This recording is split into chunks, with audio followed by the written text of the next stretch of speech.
So, I played South of Midnight. And not because I thought it looked amazing, no. I played it because after hearing every hot take on the internet, from the "this is art, you just don't get it" crowd to the "this game killed my dog" side, I decided the only way to have an honest to God opinion was to sacrifice 10 hours of my life and see what the fuss was about. And by the end of it, I found myself wishing I had spent the time watching grass grow, or paint dry, or just staring blankly at a wall, because at least then I wouldn't be angry. Now, there's a lot of noise around South of Midnight, and I will tell you right now, 99% of it's coming from people who haven't even played past the tutorial. But me, I finished it, from beginning to end. And let me tell you, we need to talk, like intervention levels of talk. I went into this game completely blind. No spoilers, no expectations, just vibes. And within the first hours, I already wanted to throw my monitor out of the window. The writing is a paradox, both convoluted and painfully predictable. It reads like it was written by a kid trying to impress their creative writing teacher. You play as Hazel, a 17, maybe 18-year-old with a tragic backstory, mysterious powers, and all the emotional intelligence of a wet sock. Now, I get what they wanted her to be: resilient, confident, a girl boss with a tragic edge. But what we got is an overconfident, whiny brat with the emotional range of a YouTube apology video. Hazel blames her mother, a recently widowed, overworked social worker doing her best to keep their lives together, for not being there for her emotionally. Like, girl, she's just trying to put food on the table. And Lacey, her mother? A lovely woman, patient, kind, the kind of mom who deserves a spa weekend, not a teenage tantrum in the middle of a hurricane. Yes, a literal hurricane. So naturally, Hazel does what any rational person would do during a Category 5 storm. She storms out of the house to go check on her neighbors, and when she finally tries to return home, the papier-mâché shack they live in collapses and floats away downriver, with her mother still inside.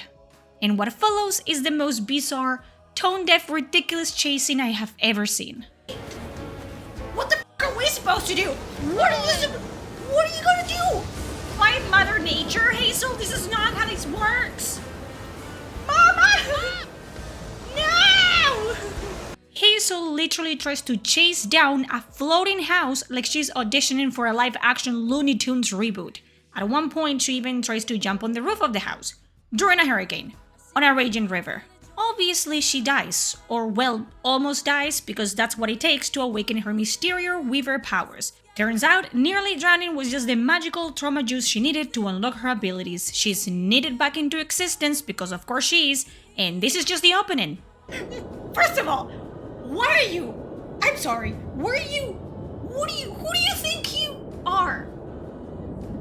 Okay, who do you think you are? Did you think? What was the plan? What was the game plan of running after a house? After a house that is being dragged away by the river?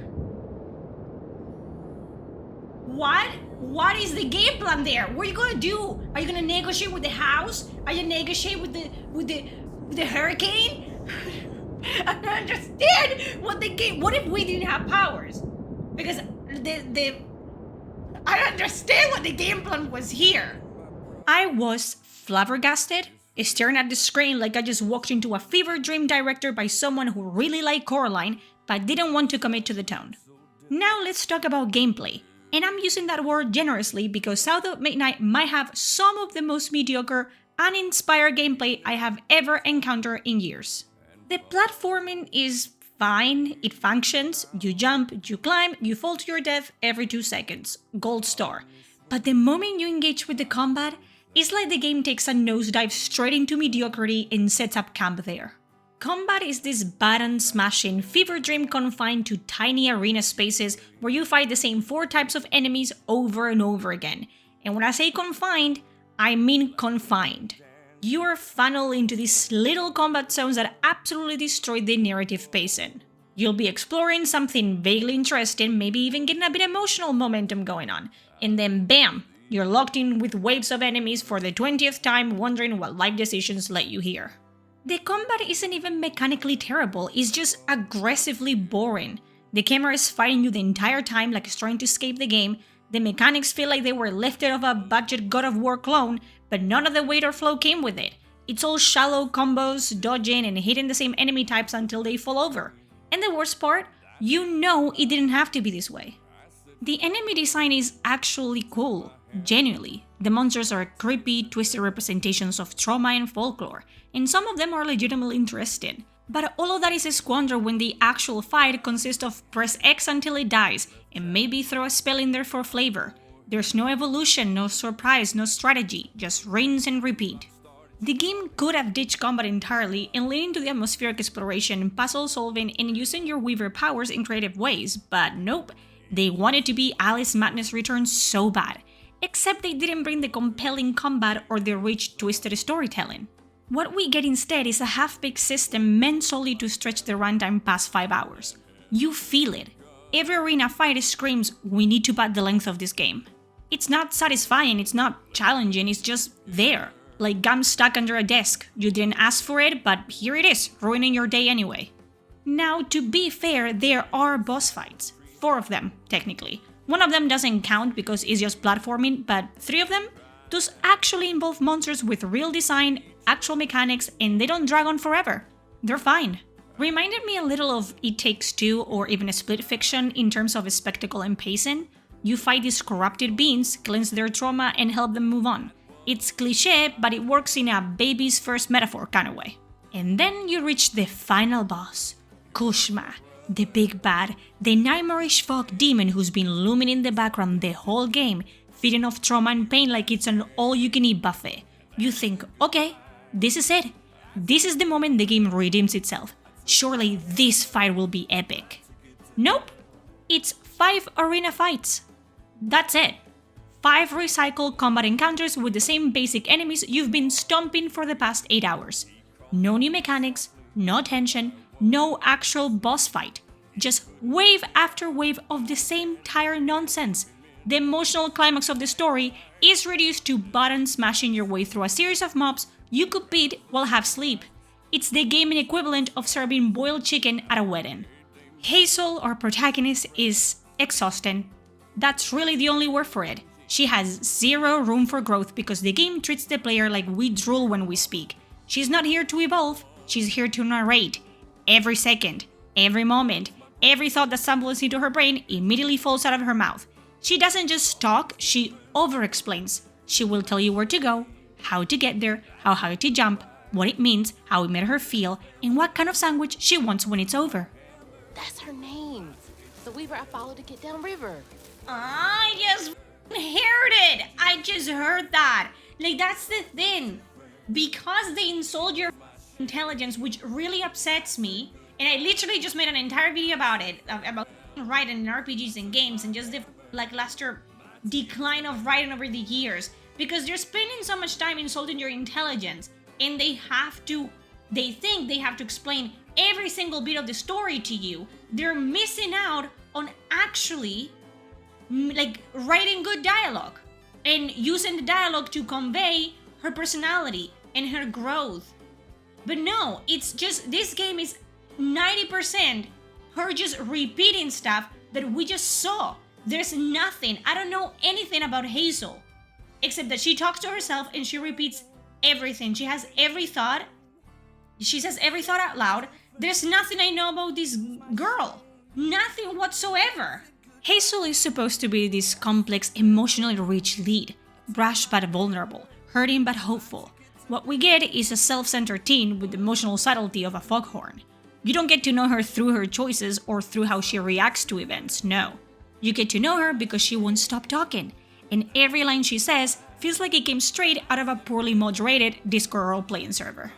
There's no mystery, no discovery. The game refuses to let players think. Instead, it screams answers at you before you even realize there was a question. Hazel kills immersion faster than an escapable ad in the middle of a horror movie. The game is 100% linear. Yes, it teases you with optional areas, but all you're really doing is grabbing a handful of extra lore and some magical material called fluff. That's right, fluff. You collect it in bundles and nuts, and it looks like cotton. It's how you level up. I don't want to talk about it. Fluff, bundles, or nuts? Someone Google real quick if the word bundle or nut is related to cotton in any way? I want to know. UI wise, it's fine. Basic, serviceable, the kind of interface that gets the job done but never wants surprises or delights, it just exists. Let's talk music, and here's where I know some people will come for me. But I'm not a fan of musical numbers in games, and South of Midnight has way too many of them. I get it, it's stylized, it's artsy, it's leaning into southern folklore and blues aesthetics. That's great. But for me, the music wasn't a saving grace. It was just more noise layered on top of Hazel's running commentary. Now, I will admit, there was a moment around the halfway mark when I thought, okay, maybe this is turning around. A few boss fights were actually solid, the environments were pretty, I could feel the potential crackling under the surface. But then the game tripped on its own shoelaces and face planted into the pavement. Hard. Let's start with Evil Grandma, Bunny. You know she's the villain from minute one. There's no twist, no suspense, and yet the game tries to gaslight you into thinking there's nuance, that maybe she's misunderstood. Except she's been doing evil stuff off screen for most of the game, and you only hear about it through scattered NPC dialogue. It lands with all the impact of a soggy napkin. Then there's Kushma, the supposedly real villain. A folk demon who just wants to be angry and mysterious and for some reason kidnaps Hazel's mom, after she was already kidnapped by another monster. So now we've got villains stuck in. And none of it makes sense. There's no stakes, no payoff. Just a big cloud of pain and a series of choices that feel like they were made up as the writers were falling asleep at their desks. And the ending? Hazel gives her genocidal grandma a half-hearted pep talk about being better, then stands by while she's handed off to a torment demon who will make her relive her worst traumas on a loop. And this is supposed to be Hazel's heroic moment. Meanwhile, she's been rude, condescending, and careless the entire game. She gets monster skilled, she constantly makes the worst decisions, and somehow the game still wants us to root for her. Absolutely tone deaf. I started South of Midnight feeling generous. I gave it a 6 out of 10. I saw the vision. I got what they were going for. I thought, alright, maybe this will be a flawed but heartfelt little gem. But the last 5 hours, they dragged it down like an anchor, down to a solid 4 out of 10. Because by the end, I wasn't just disappointed, I was mad. Mad at the waste of potential, mad at how close it came to being something good, mad that it tried to be everything and ended up being nothing. This game isn't woke, it isn't political, and it definitely isn't misunderstood, it's just generic, it's sanitized. It's marketable slop wearing the skin of something deeper. A paint-by-numbers narrative glued onto limp gameplay and voice lines that could have been written by a Twitter bot with a southern accent filter. And that's the real tragedy here. South of Midnight could have been something great. It could have stooped shoulder to shoulder with cult favorites like Alice Madness Returns.